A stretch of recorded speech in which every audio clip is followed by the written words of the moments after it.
নমস্কার, একালের রান্নাঘরে সকলকে স্বাগত জানাই। আমার আজকের রেসিপি বর্ধমানের বিখ্যাত মিষ্টি সীতাভোগ। আমি ভীষণই সহজভাবে সীতাভোগ বানিয়ে দেখাবো। তাহলে দেখে নিন আমি কিভাবে সীতাভোগ মিষ্টি বানাই। আর আমার এই রেসিপিটা ভালো লাগলে একটা লাইক করবেন আর আমার চ্যানেলটিকে সাবস্ক্রাইব করে আমার পাশে থাকবেন। সীতাভোগ মিষ্টি করবার জন্য প্রথমে ছানা বানিয়ে নেব। তার জন্য গ্যাসে একটা পাত্রে 1 লিটার ফুল ক্রিম যুক্ত দুধ বসিয়ে দিয়েছি। এবার এই দুধটা ফুটে ওঠার জন্য অপেক্ষা করছি। দুধটা ফুটে উঠেছে, এবার দুধটা একটু ফুটিয়ে নেব। আজ আমি লেবুর রস দিয়ে এই দুধটা কাটিয়ে নেব। আমি লেবুর রস দিয়ে করছি, আপনারা ভিনিগার কিংবা টক দই দিয়েও দুধটা কাটিয়ে নিতে পারেন। এবার আমি লেবুর রসটা দুধের ওপর দিয়ে দিচ্ছি।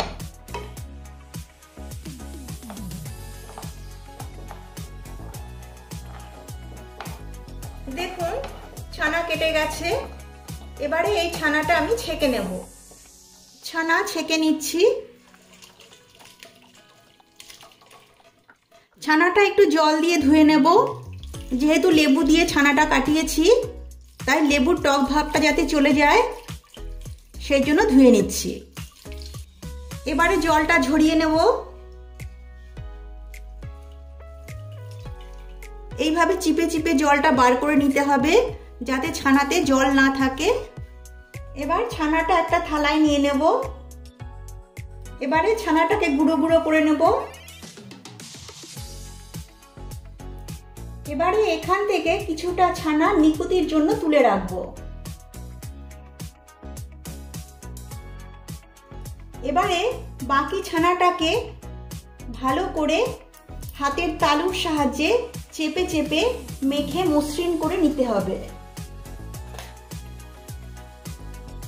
ছানা যত ভালো করে মসৃণ করে মাখা হবে, সীতাভোগ তত ভালো তৈরি হবে। এই কাজটা একটু সময় নিয়ে করতে হবে।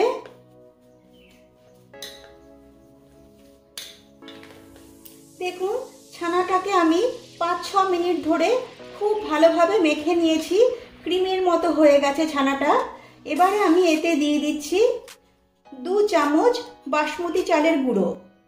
চালের গুঁড়ো বেশি দিলে কিন্তু সীতাভোগ শক্ত হয়ে যাবে।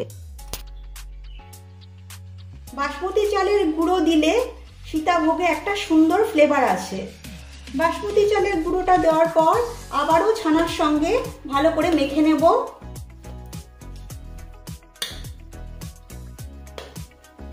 চিনির শিরা করবার জন্য গ্যাসে একটা প্যান বসিয়ে দিয়েছি এবং এতে দিয়ে দিচ্ছি 1 কাপ চিনি আর দিচ্ছি 1 কাপ জল। এবারে চিনিটা মেল্ট হওয়ার জন্য অপেক্ষা করছি। চিনি মেল্ট হয়ে গেছে। এবারে সুন্দর ফ্লেভারের জন্য দিচ্ছি কয়েকটা এলাচ, কয়েকটা লবঙ্গ আর 2টো দারচিনির স্টিক। এবারে কিছুক্ষণ ফুটিয়ে নেব।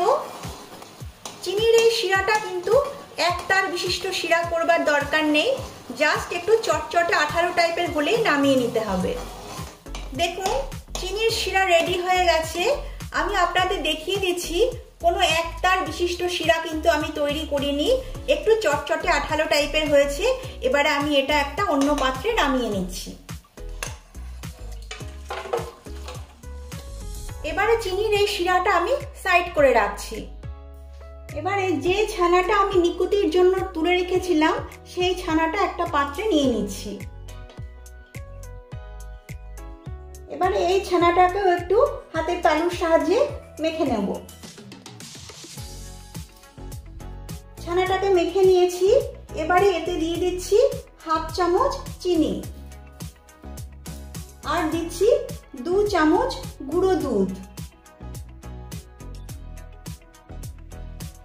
দিচ্ছি 1 পিঞ্চ বেকিং পাউডার। এবারে এই সবগুলো উপকরণ ভালোভাবে আবার মেখে নেব। ছানাটাকে ভালোভাবে মেখে নিয়েছি। এবার এখান থেকে ছোট ছোট নিকুতি মিষ্টি বানিয়ে নেব। দেখুন এইরকম ভাবে নিকুতি মিষ্টিগুলো বানিয়ে নিতে হবে।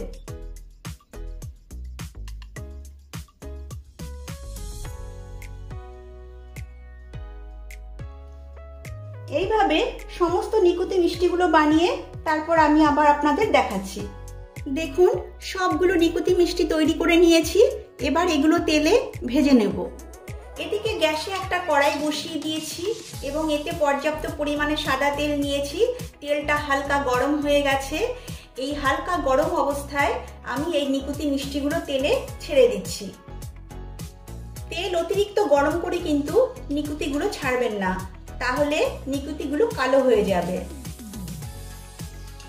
এবারে আলতো করে এগুলো নেড়ে চেড়ে দিতে হবে। নিকুতিগুলো লাল লাল করে ভেজে নিতে হবে। এই মিষ্টিগুলো ভাজবার সময় গ্যাসের ফ্লেমটা অবশ্যই লো করে রাখবেন। দেখুন মিষ্টিগুলো লাল করে ভেজে নিয়েছি। এবার এগুলো তেল থেকে তুলে নিচ্ছি।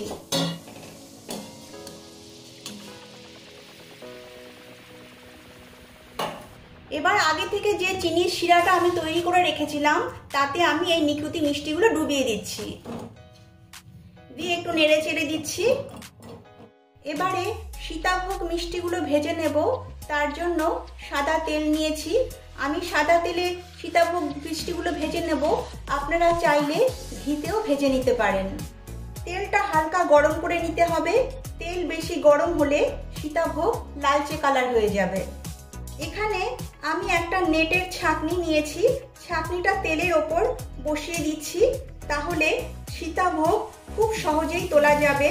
আর যদি আপনারা ডাইরেক্ট তেলে সীতাভোগ ছেড়ে দেন তাহলে তুলতে তুলতে লাল হয়ে যাবে, সেটা দেখতে ভালো লাগবে না। এবারে দেখুন আমি একটা এইরকম গ্রেটার নিয়েছি। এই গ্রেটার দিয়ে আমি সীতাভোগগুলো গ্রেট করে নেব এবং তেলে ভেজে নেব। এই ছানার কিছুটা অংশ আমি এর ওপরে রেখে এইভাবে গ্রেট করে দেব।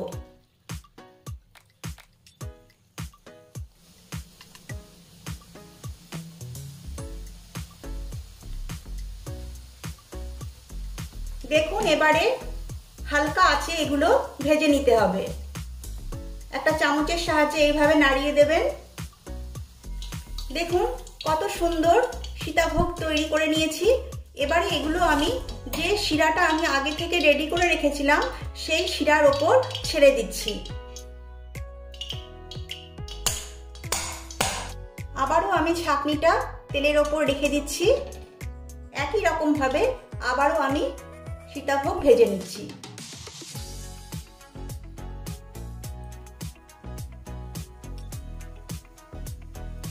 সীতাভোগগুলো তেলে ছাড়বার পর সঙ্গে সঙ্গে নেড়ে দেবেন না, একটু ওয়েট করে তারপরে নাড়বেন, তাহলে একটা আরেকটার গায়ে লেগে যাবে না। দেখুন এগুলো ভাজা হয়ে গেছে। এবার এগুলো আমি চিনির শিরাতে ডুবিয়ে দিচ্ছি। গ্যাসের ফ্লেম কিন্তু এই সময় অবশ্যই লো করে রাখতে হবে। দেখুন সীতাভোগগুলো ভেজে নিয়েছি। এবার এগুলো আবার শিরার মধ্যে আমি ডুবিয়ে দিচ্ছি।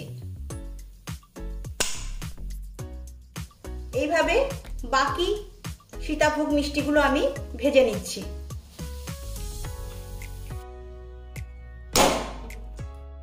সবগুলো সীতাভোগ ভেজে নিয়েছি, তারপর চিনির শিরায় ডুবিয়ে দিয়েছি।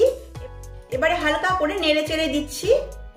এখন এই সীতাভোগ মিষ্টিগুলোকে আমি 30 মিনিটের জন্য ঢাকা চাপা দিচ্ছি। 30 মিনিট পর আমি আবার আপনাদের দেখাচ্ছি। 30 মিনিট পর ফিরে এলাম। এবার ঢাকনাটা তুলে নিচ্ছি। দেখুন সীতাভোগ মিষ্টিগুলো চিনির শিরা কিভাবে টেনে নিয়েছে। এখন একটু ভেজা ভেজা আছে, কিছু সময় পরে এটাই ঝরঝরে হয়ে যাবে। এবার আমি এটা একটা অন্য পাত্রে নিয়ে নিচ্ছি। দেখলেন তো কি সুন্দর ঘরেই সীতাভোগ মিষ্টি তৈরি করা যায়। আপনারাও এভাবে ঘরে সীতাভোগ মিষ্টি তৈরি করুন। ভালো লাগলে লাইক, শেয়ার ও কমেন্ট করবেন আর আমার চ্যানেলটিকে সাবস্ক্রাইব করবেন।